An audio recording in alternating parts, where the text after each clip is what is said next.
la información que uno va recopilando, tanto en eventos determinados como en el ejercicio, por lo que nuestro gobierno se Copiapó, o los brotes de coronavirus en algún momento en la zona norte de Chile, o las erupciones volcánicas en la zona sur. Entonces,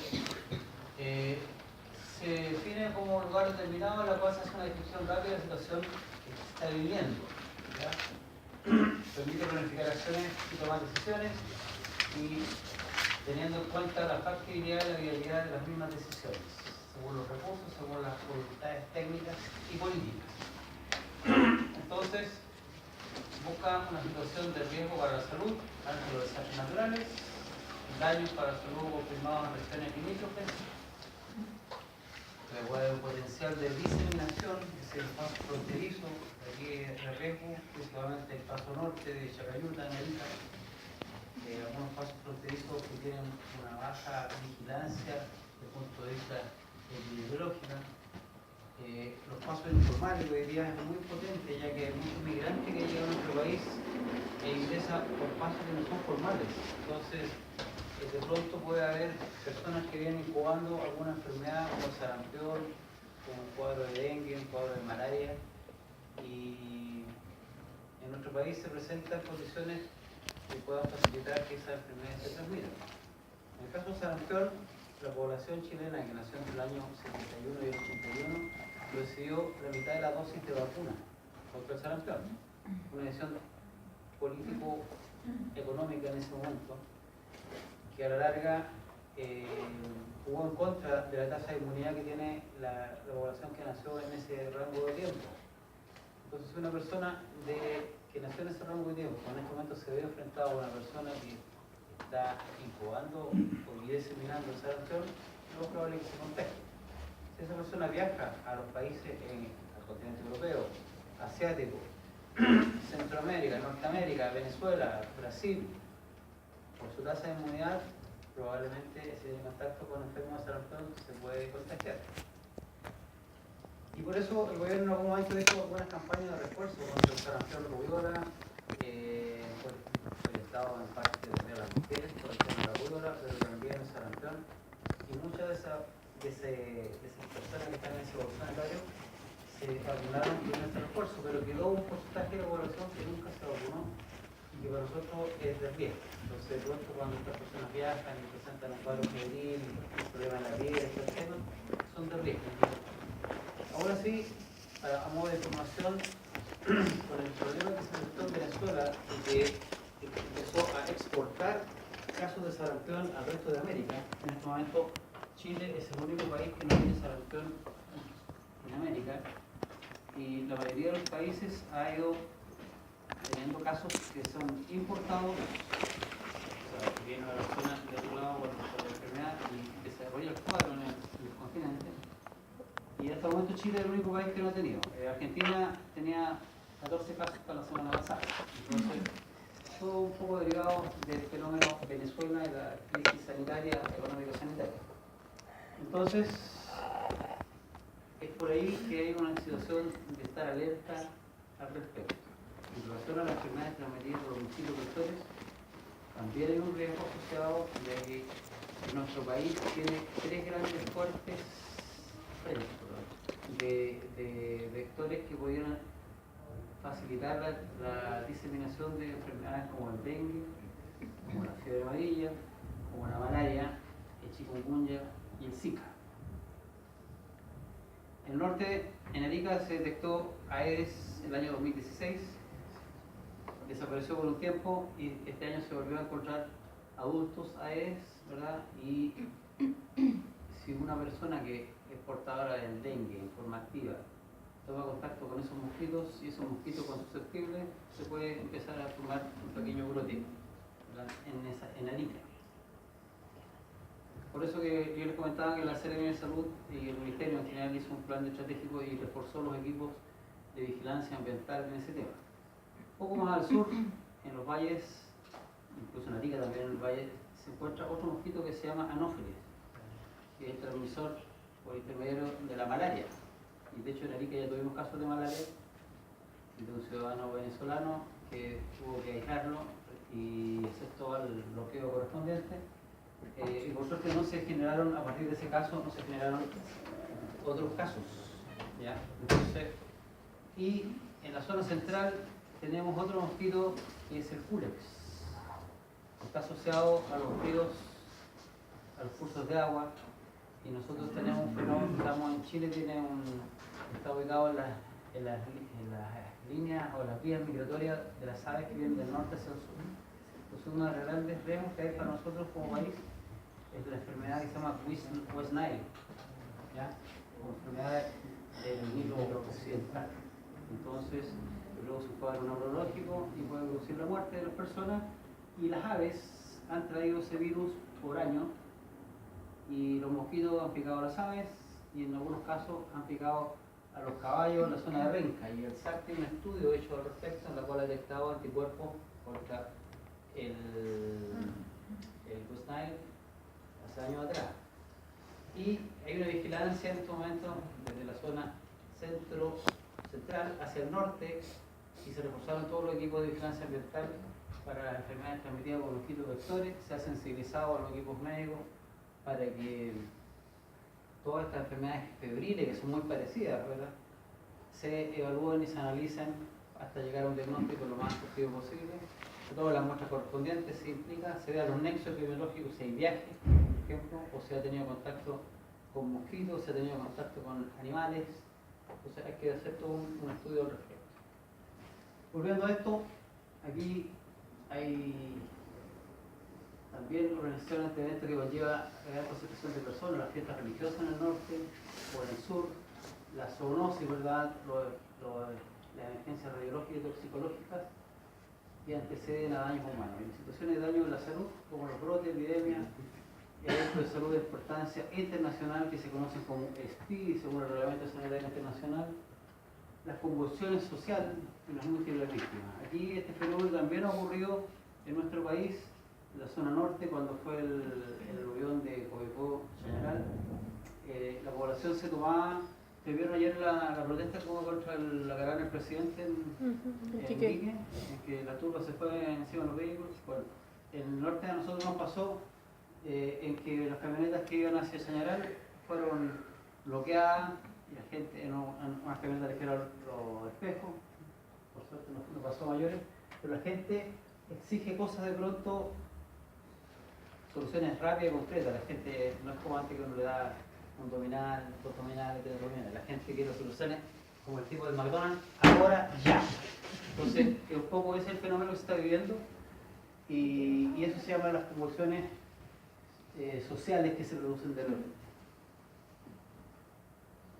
Frente a la emergencia se ven los riesgos para la salud de las personas y los daños para la salud, y se conforma una sala de crisis, y aquí actúan equipos del Ministerio que se llaman equipos de respuesta rápida, que están compuestos por funcionarios de diferentes especialidades y ámbitos de acción. Puede ser gente de salud pública, de epidemiología, de zoonosis, de acción sanitaria, que trabaja en alimentos, que vea aguas, que vea residuos, ¿ya? Y se desplazan a los lugares correspondientes para evaluar. Pero también las regiones hoy día han conformado los equipos de respuesta rápida regionales. Entonces cada institución tiene su equipo de respuesta. Nosotros tenemos un equipo multidisciplinario en este aspecto. ¿Qué es lo que busca esto? El propósito, obviamente, es fortalecer las capacidades de la respuesta rápida y analizar y modificar las situaciones de riesgo para la salud de la población y minimizar el efecto mediático. También identificar oportunamente los riesgos y intervenir en los protocolos consensuados y comunicar y difundir la información a la población. Se hacen varias actividades en este tema, se recolecta información, ¿verdad?, se hace tratos de evaluar los problemas, diseñar intervenciones, se toman decisiones, se monitorea y se comunica. Hoy día lo que la gente más requiere ante cualquier problema que está es la comunicación, porque las redes sociales se filtra algo y la verdad es que contra el tema Quintero, por ahí se filtró un acta de inspección de una empresa, y con eso, pero las redes sociales hicieron mucho alarde por varios días. Entonces la gente necesita estar informada de qué está haciendo, de qué se está interviniendo en las diferentes empresas para tener claro, entre comillas, hacia dónde va más o menos la estrategia de las autoridades para buscar solución a los problemas y también para saber cuál es el riesgo que tiene su persona y su familia. Y todo el mundo alega acá por los problemas que está teniendo la familia. Se debe tener en cuenta aquí un tema político, un tema operativo, ¿verdad? Que nunca está aislado. De pronto, cuando uno interviene en este tipo de cosas, como el tema Quintero, ustedes vieron que el tema Quintero inicialmente hubo un manejo político empresarial, muy de la mano con nexos familiares de uno de los ministros en uno de los ministerios que está emparentado con uno del directorio de una de las empresas privadas de Quintero, y que fue la primera agresión que hubo en el medio, la primera declaración, y esa persona le cargó los dados directamente a una empresa. Y después había que empezar a hacerse análisis e importar metodología de análisis porque Chile tenía una base muy baja. Se empezaron a dar cuenta que no solamente era una empresa, sino que eran varias empresas las que estaban generando descargas al medio ambiente. Entonces, ese tema político que muchas veces contamina la escena técnica es el mal de Sudamérica en general. Si ustedes se fijan en un accidente en Estados Unidos, desde el punto de vista médico, ¿quién habla? El director del hospital. Si es un asunto de carretera, ¿quién habla? El chef, que tiene a cargo ahí el asunto de carretera. Y ese modelo ha costado mucho de que acá se arraigue, porque siempre los políticos están, ustedes ven la foto, ahí siempre están peleando, va a salir yo primero, y un poco lo que contamina los escenarios técnicos. Aquí se deben designar autoridades, se definen el liderazgo de la sala y los recursos. Y también se debe definir más o menos cuánto tiempo va a funcionar esa sala, porque no puede ser eterna. La sala de repente se instala en forma transitoria, o puede ser transitoria permanente, digamos de 10 días, 15 días, un mes. Y de pronto hay salas que llegan 3 meses. Por ejemplo, el tema de vibrio cólera acá en la región metropolitana. Nosotros tenemos que montar una sala de crisis para recuperar la información, ver el brote, caracterizar la sintomatología de los pacientes, ver la parte ambiental, las muestras de agua, de las aguas residuales, ¿verdad? Las muestras de las hortalizas que crecen a ras de piso, ver los hábitos de consumo de la población, ver si la gente consumía verduras lavadas o lavadas desinfectadas, o hay gente que sencillamente las consume así que las lavó ligeramente. Las frutillas, también ayer entrevisté a una señora mayor que tuvo un cuadro de este vibrio, de esta diarrea, esta gastroenteritis aguda por vibrio no toxigénico, y esa señora me contaba que lo único desarreglo que hizo en su vida en estos últimos 20 días fue comerse 5 frutillas la semana anterior al cuadro gastroentérico. Entonces, y yo le preguntaba, ¿y la desinfectó? No, que se veía muy bonita. Entonces la lavó solamente. Y hoy día se ha detectado de que hay muchas plantas de tratamiento de la región metropolitana que no están cumpliendo su función, no están operando bien, porque fueron delegadas a municipios y los municipios entraron en conflicto con los planteros. Entonces ahí no están operando al 100% y eso ha llevado a que parte de esa agua residual, esa agua contaminada, llegue de una u otra forma al riego de hortalizas. Y por otro lado, el tema de la sequía también ha llevado a que los pozos, que eran pozos que abastecían muchas veces y se dice que se riega con agua de pozo, esperemos que eso sí se hacen chequeos y todo eso, pero de pronto hay lugares en que no hay agua para regar y se utiliza agua servida o se mezcla, se diluye, ¿ya? Definir los espacios para las reuniones. Muchas veces estas salas de crisis se instalan en un lugar específico de una subsecretaría, de un ministerio, del ONEMI, pero también de pronto se instalan en los lugares donde está el problema. Por ejemplo, Quintero se instaló ahí, siendo que en Quintero no hay una oficina de la Ceremi ni del Ministerio del Medio Ambiente, entonces se buscó una oficina determinada y se instaló en Quintero. Y esto es importante tener en cuenta de que la sala de crisis y el equipo de respuesta rápida no son enemigos, porque la idea es que ellos busquen información para solucionar un problema determinado y participan, como yo les mencionaba, todos estos entes técnicos para tratar de solucionar y la parte logística, que es súper importante, ¿verdad? La movilización, los recursos económicos, y muchas veces se convocan a algún experto en el evento, en temas químicos, en temas radiológicos, se trabaja con la Sichel, se trabaja con otras entidades que sean tal vez de la academia también, para poder solucionar temas, y se hacen algún tipo de reuniones de inclusión, de apertura, de planificación inicial, y se hacen varios pasos que están ahí. No quiero que se mareen con tanta cosa, pero se revisa la información, se identifican los factores de riesgo, se ven los eventos, la estrategia y las modalidades de vigilancia. Aquí estamos hablando de vigilancia epidemiológica ambiental, ¿verdad? Los procedimientos para intervenciones, se planifican los recursos, se elaboran el organigrama estructural y funcional, se identifican las fuentes de datos y los contactos y se definen estrategias de comunicación y difusión, además de definir la toma de decisión, los compromisos técnico-políticos y el contenido de ciertos paneles.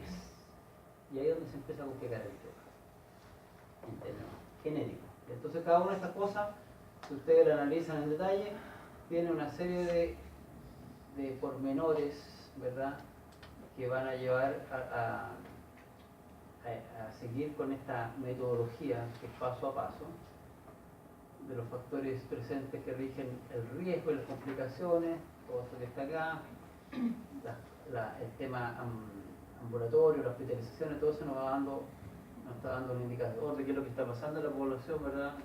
Si hay algún tipo de riesgo, o cuán agresivo es ese riesgo, y la estrategia y modalidad de vigilancia, se definen los casos según las características que tienen. Se puede modificar algún procedimiento, se ven los programas, se ven algún requerimiento informático, etc. Por otro lado, acá las intervenciones, aquí hay intervenciones en las cuales nosotros tenemos algún tipo de atingencia como profesionales, o puede ser la fibrofilaxia, las inmunizaciones, las cuarentenas, aislamiento, eutanasias también, protocolos de atención, diagnóstico diferencial, los planes de emergencia de las personas, el tema hospitalario que no es nuestro, pero tenemos que saber algo de ello. Control de vectores y reservorios, un tema nuestro. El bloqueo de transmisión y la educación sanitaria también son temas que nosotros manejamos.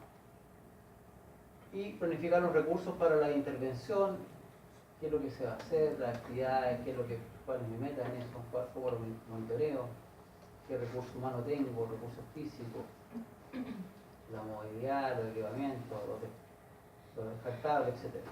¿Ya?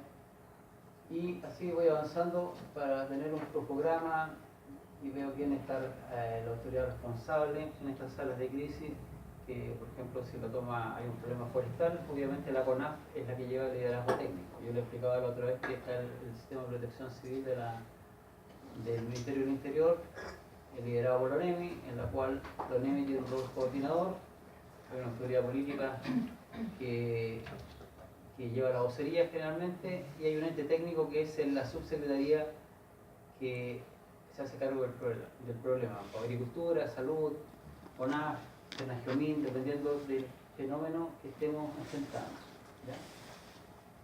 La identificación de áreas, instituciones y sectores públicos y privados necesarios para controlar la situación, y la identificación de los responsables de las mismas y las autoridades y la definición de las funciones. Y aquí, por ejemplo, hay una fuente de información de datos de contacto en la cual se toman los paneles de la sala de crisis, la información requerida, meteorología, servicios meteorológicos, etc. Y se ve una serie de referentes con sus respectivos números, etc., el nombre de quien está responsable de todo eso. Y aquí en la parte de salud, organización de los servicios, ¿verdad? Algunas áreas, los responsables, teléfono, etc. ¿Ya? Estos números son del ejemplo que dio Pedroni en Argentina. El paso 8 dice definir estrategia de comunicación y difusión. El vocero de la sala, generalmente los voceros en nuestro país son los subsecretarios, los CEREMI, por defecto los alcaldes, los gobernadores provinciales. De pronto le piden en temas técnicos muy específicos que alguien de los profesionales asuma la vocería.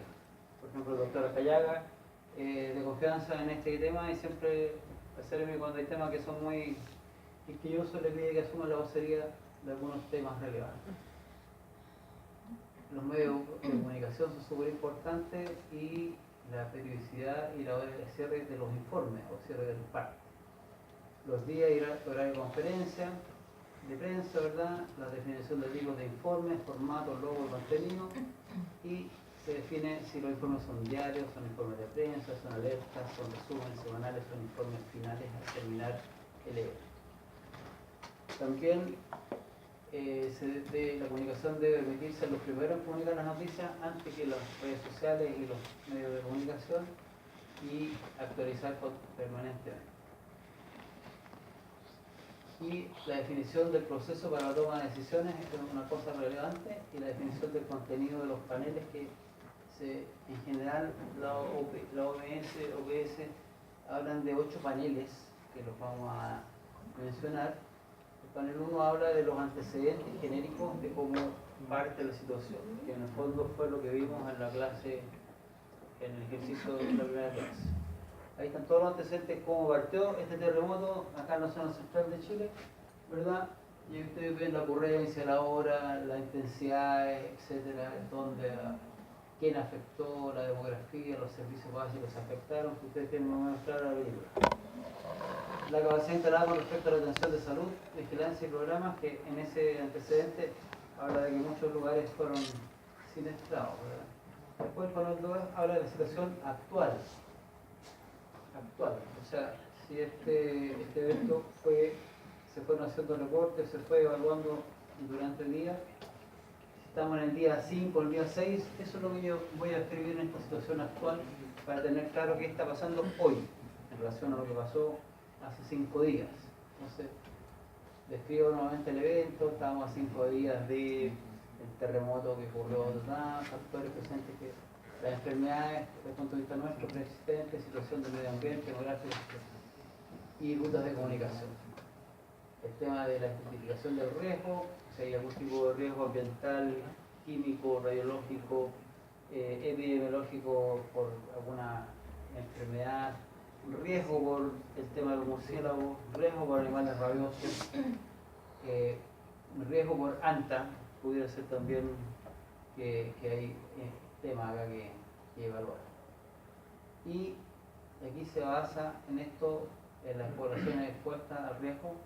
Generalmente esa información está por los censos estadísticos que tenemos de lo que ya se estableció, ¿verdad? Por comuna, y también está por comuna y por sexos. Entonces ahí se pueden hacer estimaciones bastante acotadas. Las consultas e internaciones, las complicaciones, las secuelas y el tema de las operaciones. El panel 3 habla de la morbilidad y mortalidad y eventos de notificación consensuado, definición de casos, criterios de inclusión, etc. Y habla de la definición de la alta epidemiología y cierre de foco. De aquí un tema que nosotros tenemos alguna participación. Y resultados de las vigilancias, ya sean tabla, gráfico, mapa, casos, contactos, tema de laboratorio, si es que hay antecedentes, investigaciones, y esto también es importante, los rumores. De pronto nosotros tenemos que hacernos cargo de vigilancia de rumores. Por ejemplo, se murieron, y esto es verdad, que en Locaña hace 3-4 años hubo una gran mortandad de aves en un determinado sector. Entonces, a nosotros nos llega la información, nosotros no somos los peritos en el tema, llamamos a protección pecuaria del SAC. El SAC manda a su gente, toman muestras, hacen un levantamiento, ven qué pasó, y de pronto uno piensa a lo mejor tiraron veneno o estos pájaros estaban enfermos.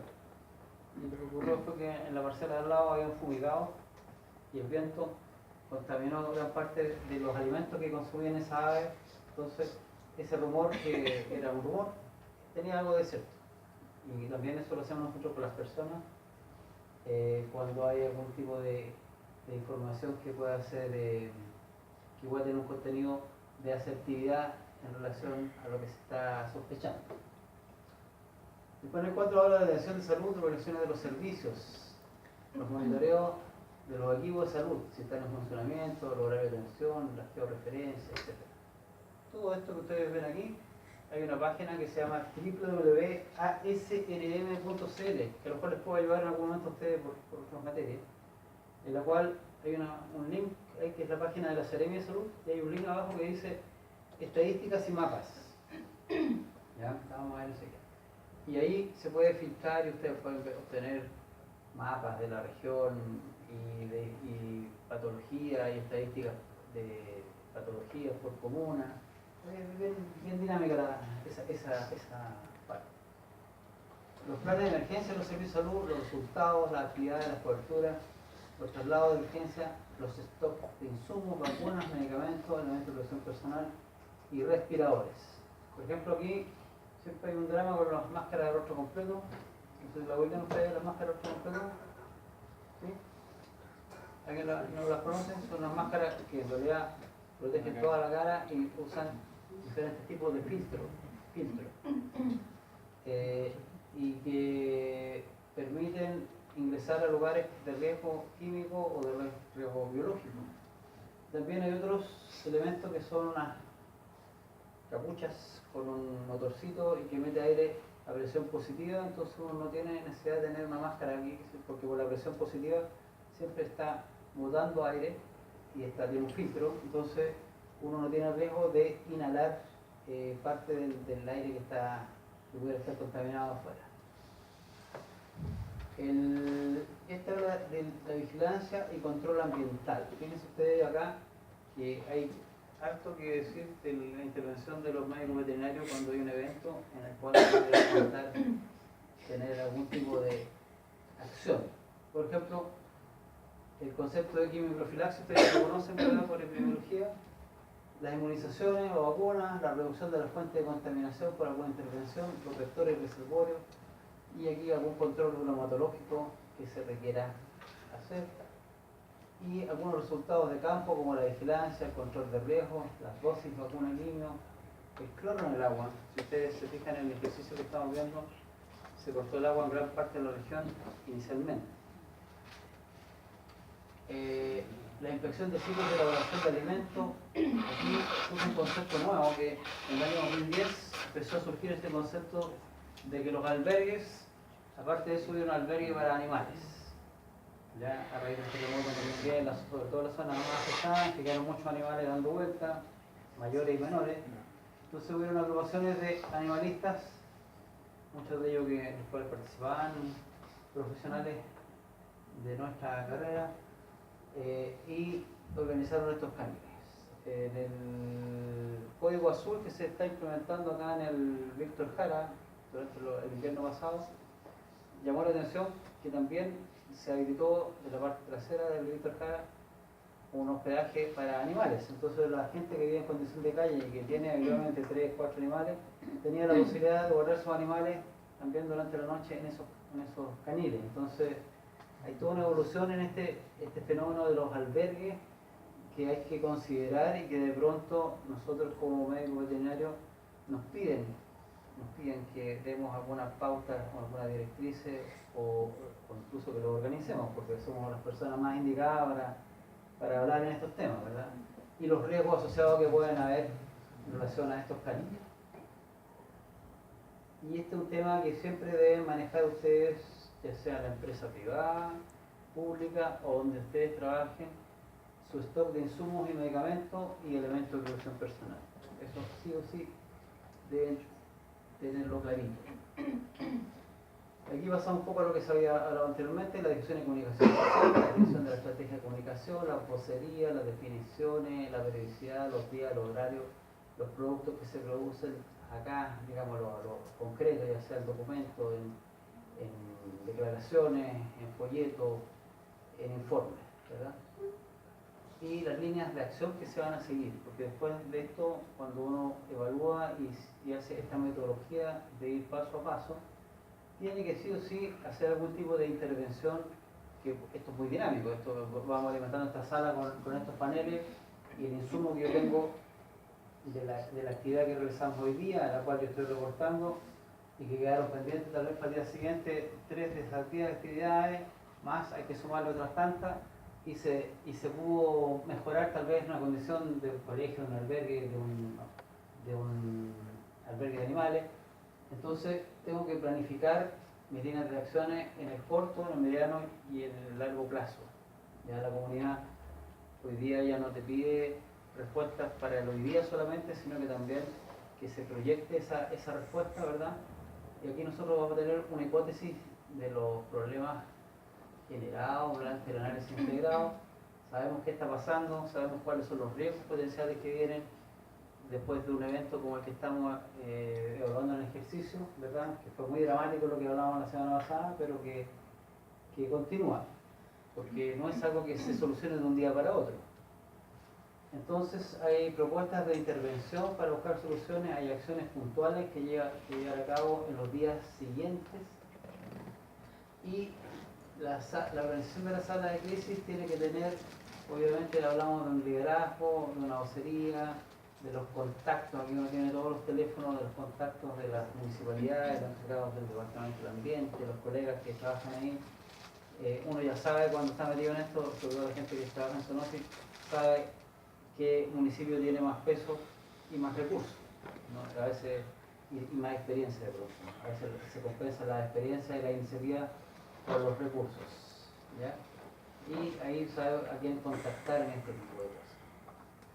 Y también, si hay otros elementos importantes, se maneja el listado de expertos. De pronto hay expertos nacionales y hay expertos internacionales. De pronto hay colegas nuestros que uno los ve pasar y que son referentes OPS en ciertas materias. Por ejemplo, en tema de rabia, hay colegas acá que ustedes lo van a ver, común y corriente como aquel nosotros, pero cualquier problema de rabia en nuestro país, a veces lo llaman, lo convocan y él va y asesora o da algún tipo de capacitación al respecto, ¿ya? Y así más o menos funciona la sala de crisis. Voy a apagar un poco la luz para que puedan hacer la reunión.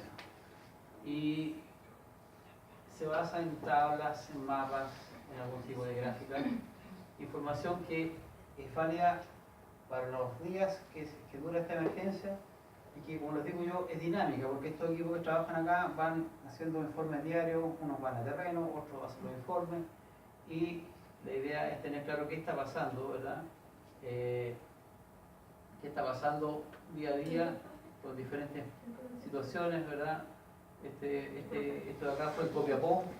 Nosotros Copiapó, después de 10 días de gallito entre la gente del ministerio y la Ceremi en el año 2015, se logró establecer esta sala de crisis, lo estableció el doctor Acayaga, que está ahí, y con esta sala de crisis se pudo organizar los equipos técnicos de toda la Ceremi y trabajar y optimizar los recursos. Les pongo un ejemplo: había que ir a un colegio por el tema de agua, por el tema de alimentos y por el tema de residuos.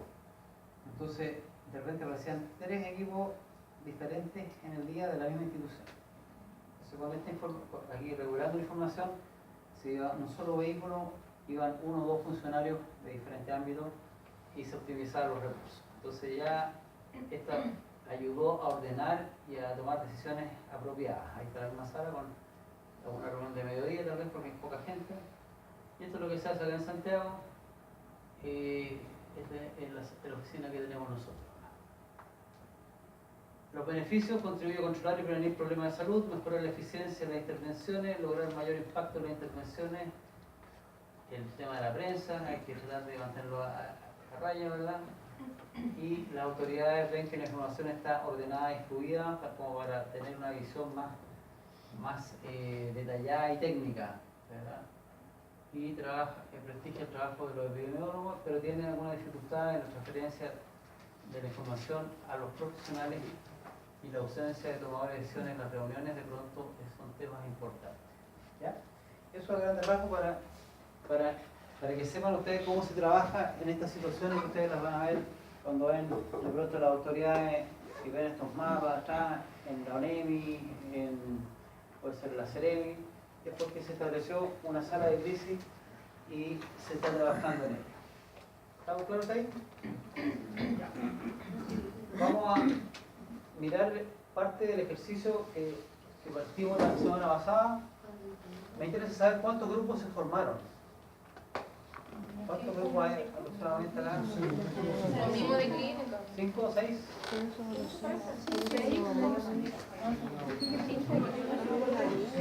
Sí, debe ser 5. Ya, entonces vamos a hacer lo siguiente.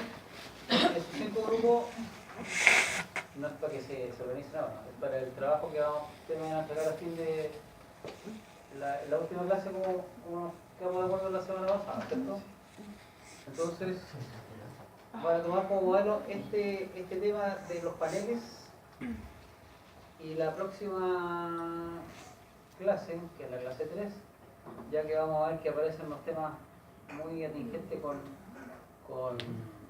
temas que nosotros podemos manejar.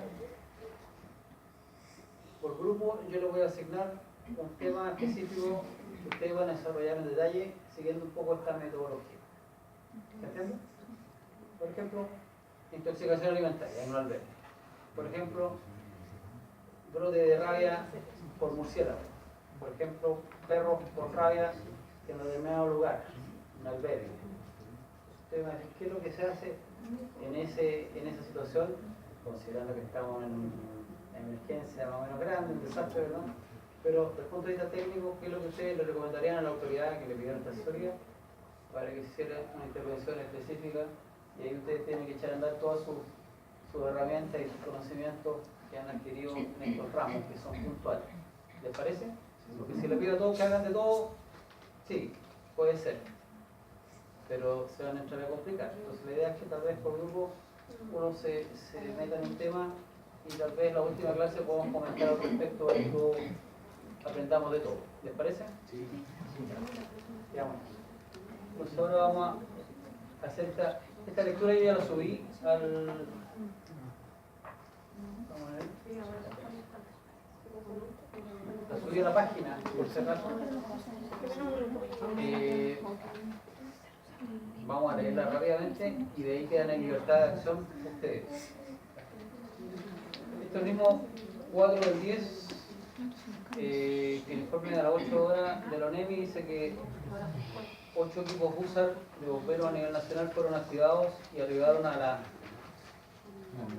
RM, donde se integraron a las actividades de rescate que están siendo coordinadas por el Cuerpo de Bomberos de Santiago para toda la región.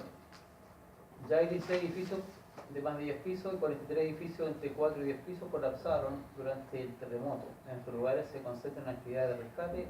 Hasta el momento se tiene un recuento preliminar de 876 fallecidos recuperados a nivel regional. Desde el momento del terremoto, durante todo el día de ayer y la madrugada de hoy, miles de miembros de las Fuerzas Armadas y voluntarios han estado retirando manualmente los escombros de los edificios colapsados. Estos escombros se están depositando en terrenos baldíos ubicados en la cercanía de los edificios colapsados. Maquinaria pesada del ejército se encuentra dispuesta a prestar colaboración en cuanto sea requerida. Con la visión que ustedes tienen hasta el momento, y los años de circo, que tenemos algunos, si tenemos estos derrumbe de edificios, de casas, y estamos sacando escombros, ¿qué viene potencialmente a raíz de esos escombros? Polvo, ¿qué más? Ratones, ¿qué más? Aguas hervidas. Agua servida, ya. Entonces ya, ustedes ya van detectando ciertos detalles que están asociados a esta actividad que se está haciendo, que por salvavidas, por descargas, pero es un poco el fenómeno que ocurrió el año 2010, no sé si los que se acuerdan, tienen más edad, en la que muchos lugares, y ustedes recorren la periferia de Santiago, la zona de Melipilla, y van a ver que en muchas partes todavía hay terrenos que se sacrificaron con los residuos que se retiraron en las diferentes localidades y quedaron unas rumbas como de tierra barrosa o arcillosa, que son el adobe de muchas casas que se derrumbaron. Entonces, esto no es lejos de lo que se hace habitualmente en una situación de emergencia y desastre. ¿Ya? Desde el momento del terremoto, durante todo el día de ayer, lo leemos, ¿cierto? Existen graves daños en gran parte de la infraestructura pública y privada de la zona oriente de la ciudad de Santiago. En la aeródromo Tobalaba se continúan centralizando las operaciones de la totalidad de los helicópteros disponibles, público y privado. Desde aquí se están realizando los aerotransportes médicos directamente a los establecimientos de salud operativos de la región. Respecto de la estructura de superficie y los escarpes secundarios, ingenieros militares, mediante el uso de explosivos, han realizado intervenciones que han permitido a los móviles de rescate acceder a las áreas más afectadas. Las aguas servidas que descendían por las calles de oriente a poniente han reducido sustancialmente su caudal, al suspenderse el suministro de agua potable en esa zona. La gran mayoría de las comunas de la región del sector urbano de la metropolitana de Santiago se encuentran sin agua potable.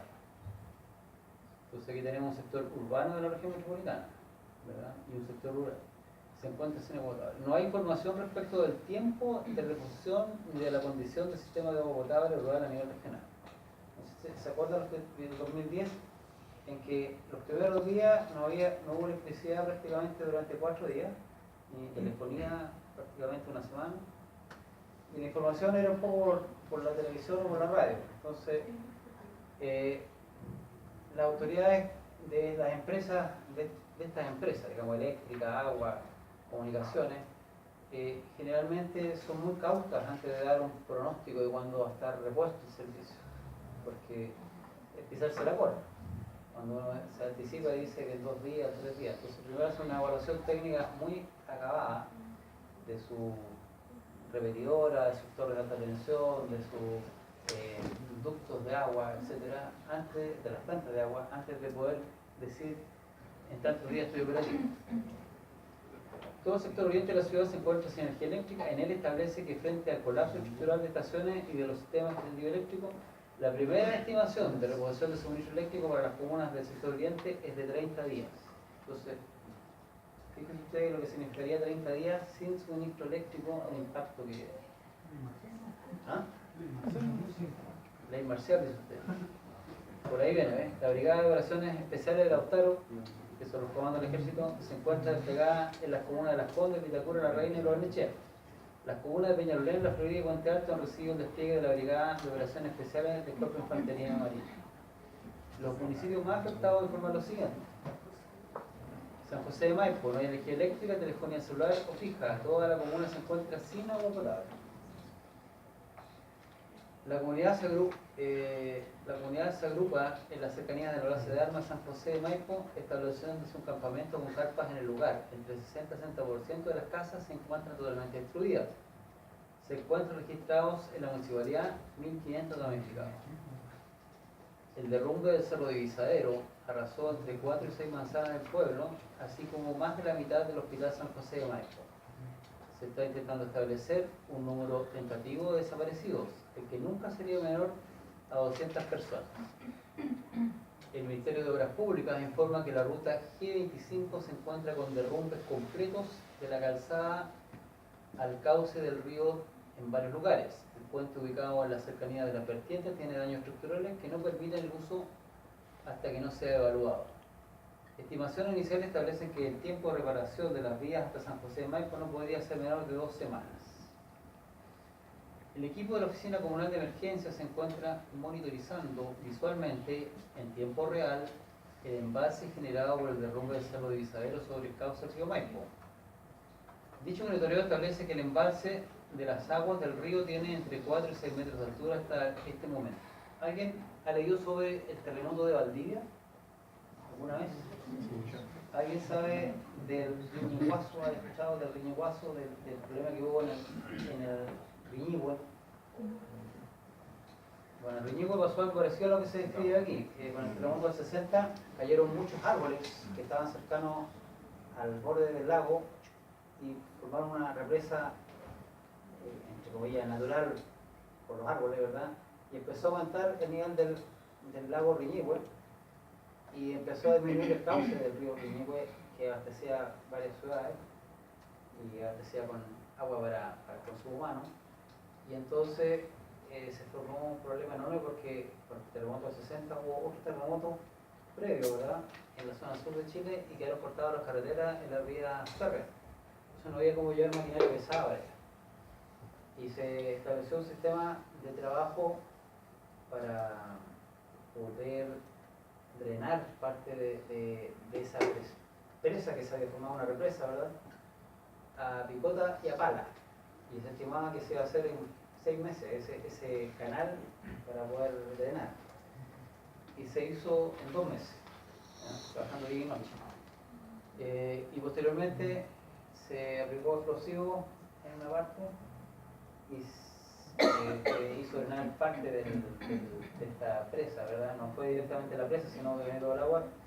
Y de ahí se empezó a drenar y se restableció el flujo normal del Reñico. Y después que bajó, se hizo explotar esos troncos que habían formado esta presa natural.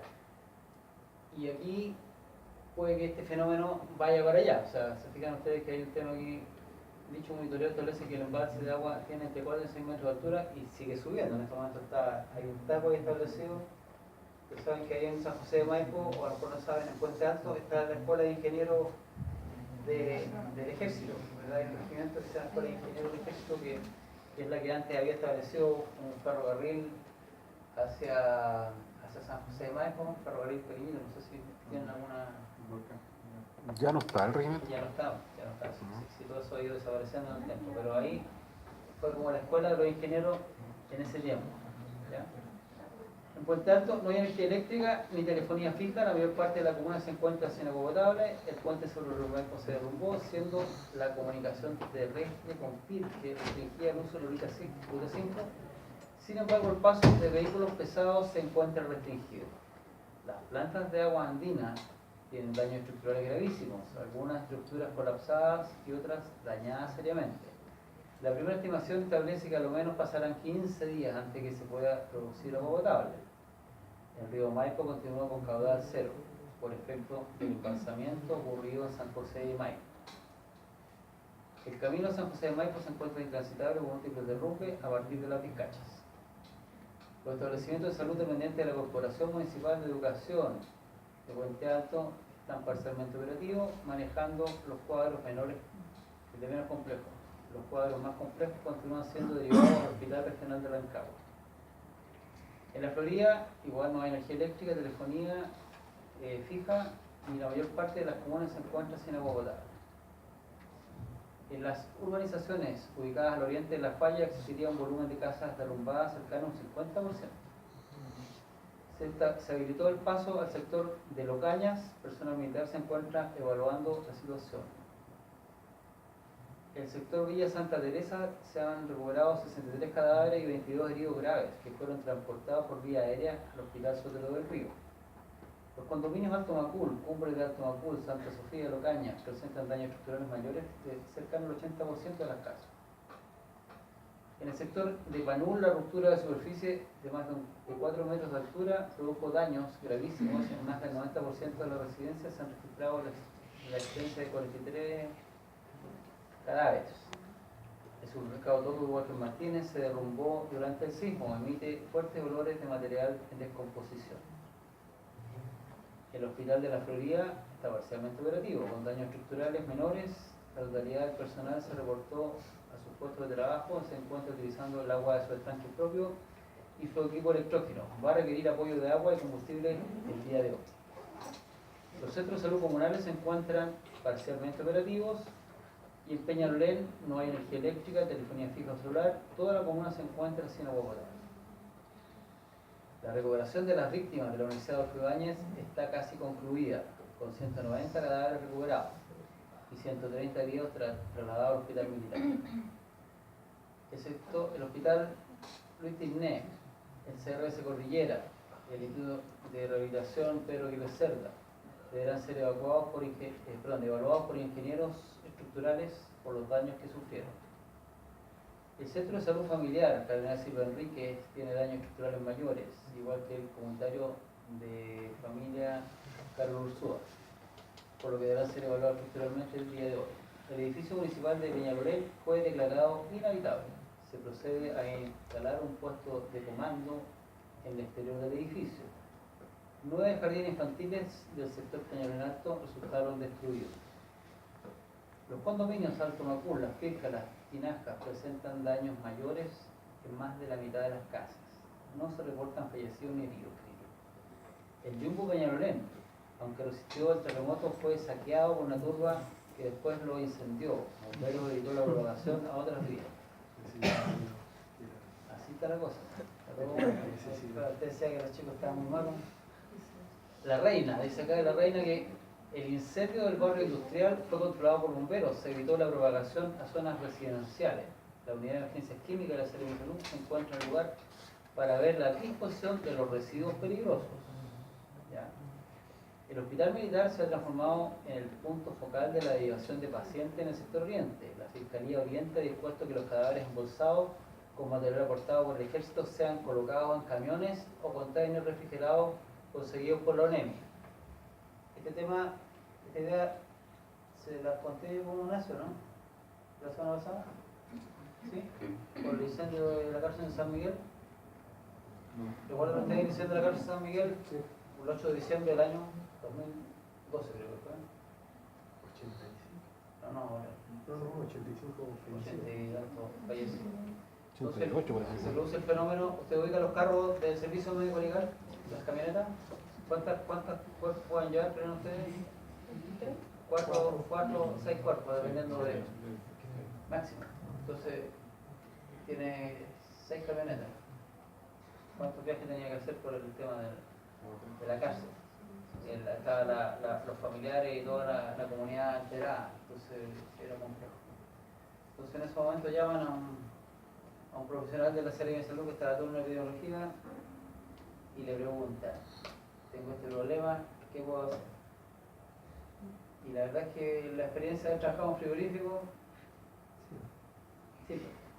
Entonces la indicación fue: consígase un camión sin logo, porque el ejército tiene camiones sin logo, por movimiento estratégico, y con eso se pueden sacar todos los cadáveres de una.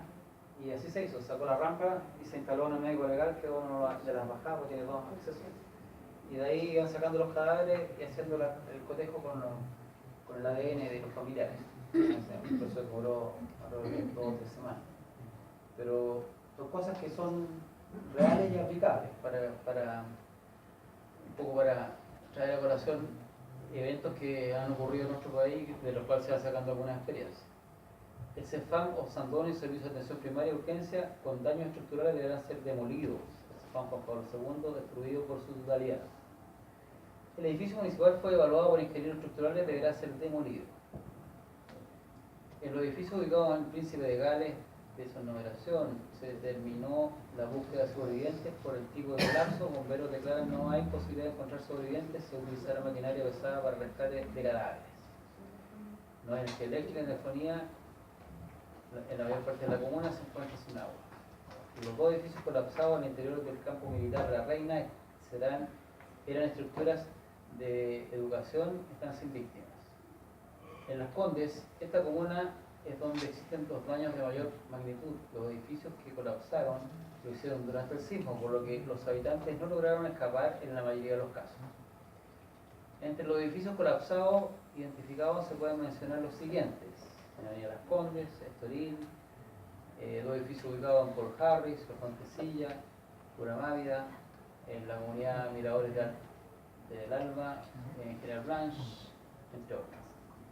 En todos estos edificios colapsados se encuentran trabajando equipos USAC, livianos y medianos. Se han rescatado 320 heridos y 92 cadáveres. Sin embargo, los equipos están priorizando búsqueda de personas vivas y solo marcando los cadáveres sin retirarlos al momento. No hay energía eléctrica ni telefonía fija o celular, toda la comuna se encuentra sin agua potable. El reactor nuclear de La Reina, los equipos de emergencia de la Comisión Chilena de Energía Nuclear se encuentran realizando la contención del material expuesto en el desplome de las bodegas de material terminado. No existe daño estructural en la cámara del reactor, el núcleo. El edificio de emergencia de la Municipalidad de Las Condes permanecerá evacuado hasta que se realice la evaluación estructural. El secretario general municipal asumió la alcaldía, ya que el cadáver del alcalde fue recuperado en su casa en la madrugada de hoy. El hospital Lipreca, ¿ubican este hospital? ¿De quién es? Carabinero. ¿Qué tipo de paciente tiene? Adultos mayores en general, un 70%. Bueno, la evaluación, porque nosotros como Seremi de Salud y lo que es el Comité Operativo de Emergencia, hizo una evaluación bajo directrices del Ministerio que se llama el Hospital Seguro. Entonces, en todos los hospitales públicos y privados. Y al llevar este tema de la falla de San Ramón y presentársela a los directivos de IPRECA, ellos, conociendo un poco la infraestructura, plantearon de que probablemente si se salvaba el 25% de los pacientes y los funcionarios en una situación como esa, era bastante. ¿Ya? ¿Por qué? Porque justamente lo que ustedes son pacientes adultos mayores, muchos postrados, que no son autovalentes, entonces la posibilidad de desplazarse o de arrancar en una situación como esta es compleja. ¿Verdad? Los escombros del edificio G de la Clínica Las Condes, donde se encontraba el Centro Clínico de Cáncer y los equipos de radioterapia, serán aislados hasta que disminuyan los niveles de radiación lo suficiente para comenzar a trabajar en el lugar. El resto de los edificios de la clínica serán evaluados estructuralmente. O sea, todavía no sabe qué pasa con eso. La clínica Cordillera, moderadamente dañada, volverá a operar en cuanto se realicen las reparaciones, puesto que no tiene daños estructurales. Ex-Cefam, Aníbal Aristía, su servicio de atención primaria USAPO, y el Cefam Apoquindo están derrumbados. La clínica San Carlos de Apoquindo y el Hospital de la Universidad de los Andes con áreas dañadas, operando parcialmente por falta de energía eléctrica y agua potable. Bueno, a raíz del tema de los hospitales seguros, se reforzó el tema de los tanques de agua potable en los hospitales. Se reforzó que todo hospital debe tener a lo menos una cantidad de equipo electrógeno que le permita salir de las funciones básicas ante una emergencia. Pero eso, aparte de los hospitales, es válido para los CEFAM, que muchas veces los CEFAM de día son SAPU de noche, o para los SAPU cuando son independientes, para las postas rurales. Entonces hoy día todo el tema de salud debe tener una provisión de agua potable en estanques, debe tener equipos generadores que le permitan dar una continuidad a la atención o por último salir de la emergencia. Obviamente no van a poder jugarse todas las instalaciones, porque cuando ocupan los generadores se optimizan los pasillos, algún tipo de ascensor, ¿verdad? Algún pabellón para operar, pero no todos los pabellones. Entonces, un poco la dinámica de esto, los equipos de alta complejidad como son los equipos de escáner, de radiológico, eso se trabajan al mínimo, ¿verdad? Salvo que haya un requerimiento mayor. Entonces, un poco es la dinámica de esto, pero la idea es que haya una continuidad y en eso son varios gobiernos, sin importar el color político, que han trabajado hace años tratando de que esto se mejore. Y son cosas que ustedes ni yo muchas veces no la habíamos visto, hasta que uno trabaja en esto y sabe qué está ocurriendo. ¿Ya? El